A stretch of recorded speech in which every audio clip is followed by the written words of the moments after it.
Hi, if you're new to the channel, my name is Tay from Financial Tortoise, where we learn to grow our wealth slow and steady. And today, we're going to tackle one of the biggest financial myths in America, the idea that you have to own a home to build real wealth. I'm going to show you some math that reveals why renting and investing might actually make you significantly wealthier over the long run. We'll break down the hidden costs of home ownership, examine a 30-year case study, and give you a clear framework on how to decide what's right for your financial situation. All right, without further ado, let's get right into it. To kick things off, let's first talk about the big lie. The same old story that we've all been sold our whole lives. Here is a wild statistic for you. 84% of Americans say they want to own a home one day. To put that in perspective, more Americans agree on buying a property than brushing their teeth twice a day, which only 60% of us actually do. But here's what's really crazy. While 84% dream of home ownership, only 66% of Americans save any money from their paycheck, and just 42% have retirement accounts. Think about that. We're more united in wanting to buy a house than we are in actually building wealth. So why is everyone so obsessed with home ownership? A huge driver is because of the huge marketing machine that amplifies its importance. One starts with the National Association of Realtors, the NAR. And they're not just some trade group. They're one of America's top lobbying organizations, spending more on influence than most other industries. They control the entire system of home listings that real estate agents need to do their job, and they have one goal: convincing you that buying a property is always the smartest financial move. Always. Then you got HGTV pumping out show after show where regular people flip houses and build dream homes, making it look easy and profitable. Together, the NAR and HGTV have manufactured what I call home ownership FOMO. The idea that if you're not buying, you're falling behind financially. But here's a reality check that should wake everyone up. A Zillow survey from 2022 found that 75% of recent home buyers had at least one regret about their purchase. That is a good number of people. So if a good number of people who actually went through with buying a house regretted, can we actually say buying a home is truly the American dream? Additionally, what exactly are they regretting? Well, it turns out that when you buy a home, you're actually signing up for a lot more than just a mortgage payment, which leads to the next point. Let's talk about what I call the home ownership iceberg. What they don't tell you about building equity. When it comes to the cost of home ownership, what you see above the water, that monthly mortgage payment, is just a tip. Let's say you bought a $500,000 home with 10% down and got a 4% interest rate. Your principal and interest payment will be around $2,100 per month. That's what everyone focuses on, but lurking beneath the surface, an additional $2,800 in monthly hidden costs that most people either forget about or severely underestimate. Here's the breakdown. You have $500 per month in repairs and maintenance. Then there is a $625 in property taxes, which vary widely by state. If you're in New Jersey, you're paying over 2% of your home value annually. But in Alabama, it's only 0.38%. But here's the kicker. Some states like Nevada and Virginia let these taxes rise with your home's value, so they can skyrocket over time. Your utilities will run about $600 per month. If you put down less than 20%, you're paying $500 monthly for PMI. That's private mortgage insurance that protects your lender, not you. Many homes have HOA fees averaging $300 per month. Homeowner insurance adds another $175, and that's going up fast as insurance companies factor climate change into their risk assessment. Some companies are straight up canceling policies and pulling out of the entire market. And don't forget the closing costs, under $50 per month if you spread them over 30 years.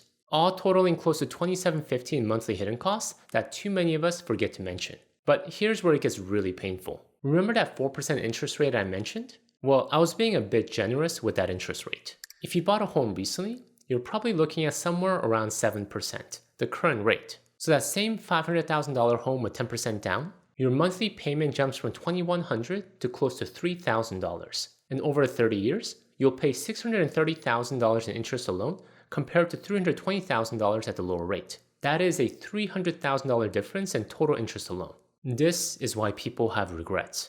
They thought they were buying a $500,000 home, but they're actually committing to spending way more when you factor in all these hidden costs. So we've established that home ownership comes with a lot of hidden costs. But the real estate industry will tell you, yes, but you're building equity. You're building wealth. Well, let's actually test that claim with some real numbers. However, before we get there, let me share with you a great free tool that can help you really analyze your own personal finance numbers. Which is why I'm excited to talk to you about today's video sponsor, Empower. If you're like a lot of people, your financial accounts are probably scattered everywhere. a 401k from your old employer, a Roth IRA with a broker you haven't logged into in years, and probably a few checking and savings accounts at banks you're not sure if they're still around. It's overwhelming to keep track of everything, let alone plan effectively for your future. Well, this is where Empower's free personal dashboard can help. Once you connect all your financial accounts to the personal dashboard, not only are you able to see all your accounts in one place, you now have access to a powerful retirement planning capability, the Retirement Planner. The planner automatically pulls in your current savings, investments, and contributions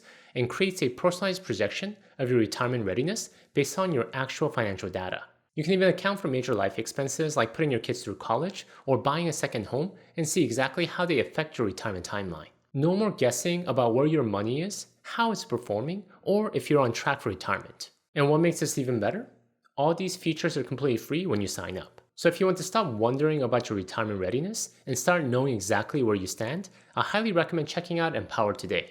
Please go to the special link in the description below to get started with their free personal dashboard and powerful retirement planner. Again, I'll have the link in the description below. Alright, with that said, let's get back to the video. Alright, coming back to testing the claim that real estate builds wealth. Let's do some real wealth building math here. The renter versus owner, 30-year showdown. Just for context, the numbers I'm going to discuss here are based on a case study that Business Insider published. Let's say that you have $400,000 to work with, enough to buy a median-priced home. The traditional advice says put down about 10%, so $40,000 as down payment. Get your mortgage and start building equity as your home appreciates over 30 years. But what if you took a completely different approach? What if you rented instead and took that same $40,000 down payment and invested in the S&P 500? Then every year, you took the money that you saved by not paying property taxes, maintenance, insurance, and repairs, about $4,000 annually, and invested that too. Here's where it gets really interesting. Real estate has historically appreciated about 6% annually. That sounds pretty good, right? But the S&P 500 has delivered an average of 10% annual returns over the long run. After 30 years, here is the shocking result. The homeowner who bought that $400,000 house would have about $617,000 in profit after accounting for all the ownership costs, maintenance, and transaction fees. The renter who invested, they would have about $1.8 million in profit. That's nearly triple the wealth. Let me repeat that again. The renter ends up with almost 3 times more money by end of 30 years. Now, I know what some of you guys are thinking, but the homeowner also has a house worth $400,000. True, but remember, they still owe money on their mortgage for most of those 30 years, and I'm already accounting for their equity in that $670,000 profit figure. The math is very compelling because when you rent, you're not paying property taxes that can be $7,500 plus per year.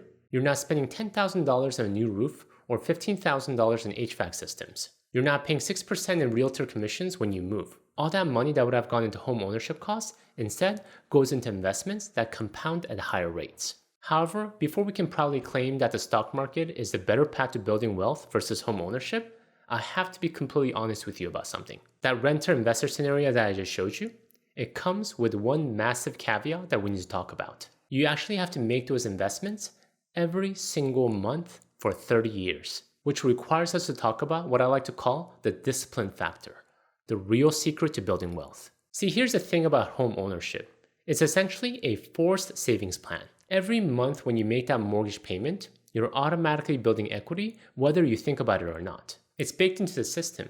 You can't skip it without losing your home. But as a renter trying to build wealth through investing, that requires what I call investment discipline. And this is where most people fail. And the data backs this up in a pretty dramatic way. Let's look at the actual wealth numbers between homeowners and renters today. The median net worth of a homeowner is around $400,000. For renters, it's only $10,000. That is a 40-to-1 difference. And here's a key insight. Home equity only accounts for about half that wealth gap. The other half comes from something else entirely. Homeowners are just better at investing in general. 80% of homeowners have investments in stocks, bonds, or 401ks, but fewer than half of renters do. Let's think about that for a second.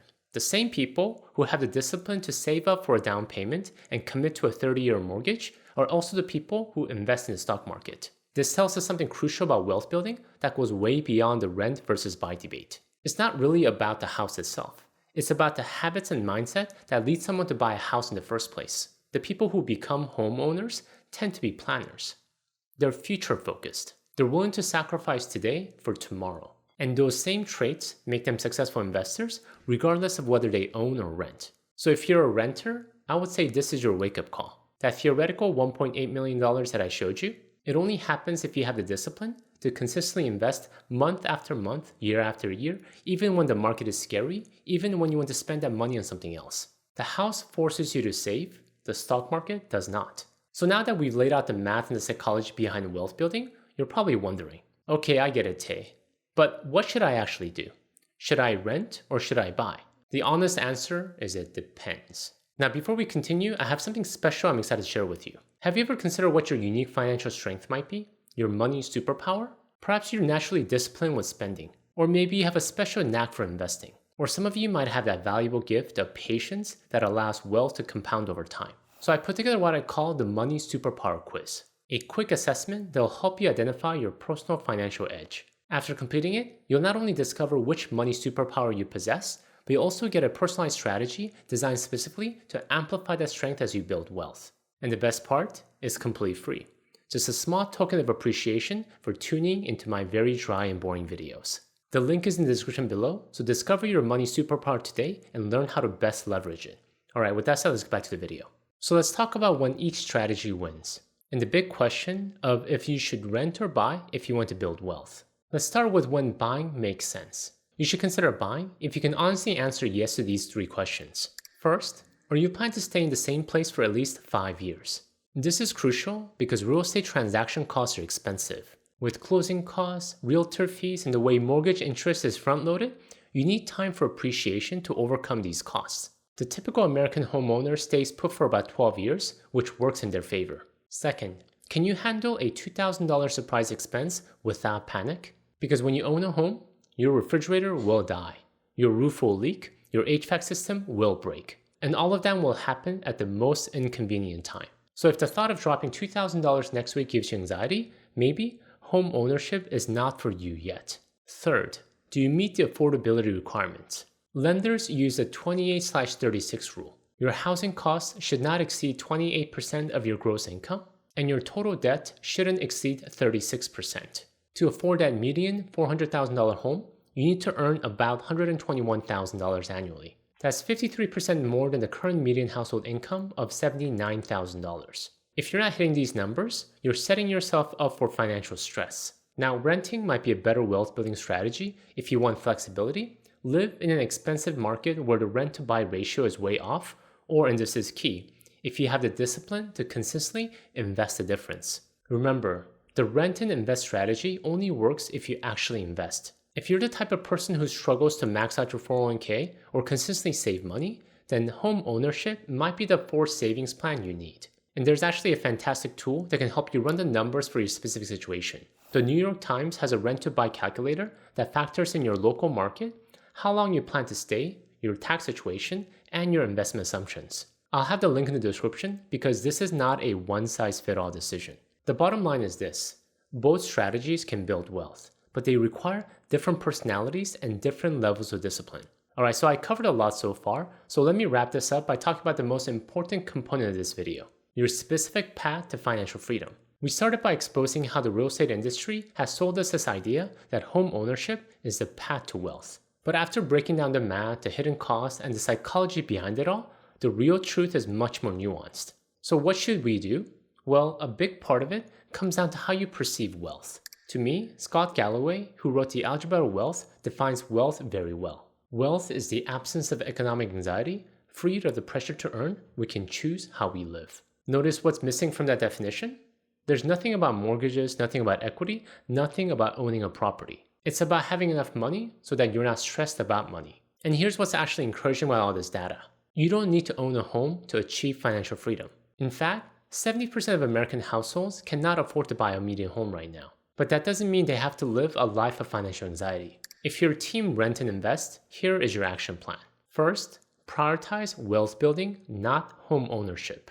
Target closing that $400,000 net worth gap between homeowners and renters. If you invest a median rent savings of about $300 to $500 per month, you can absolutely get there. Second, automate your investments. Set up automatic transfers so you're not relying on willpower every month. Third, take advantage of every tax advantage accounts available to you. 401k, IRA, HSA if you have one. If you're determined to buy, make sure you truly pass those 3 tests that we talked about so far. And remember, even as a homeowner, you should still be investing in the stock market. That's how you join the 80% of homeowners who are building wealth beyond just their house. And the key insight that ties everything together is this. Economic security is not about whether you own or you rent. It's about whether you have the discipline to pick an investment strategy and stick with it for decades. In an era where traditional paths like home ownership feels increasingly out of reach for so many people, I actually find this to be incredibly empowering. You're not locked out of wealth building just because you can't afford a house today. You just need to be intentional about building wealth through other means. Bottom line, your house does not make you wealthy or poor, your habits do. Thank you guys for watching the theme of buy or rent. If you want to see a real-world example where I compare my personal investments I made into both the stock market and a rental property and how they perform compared to each other, please check out my video here. Until next time, all the best.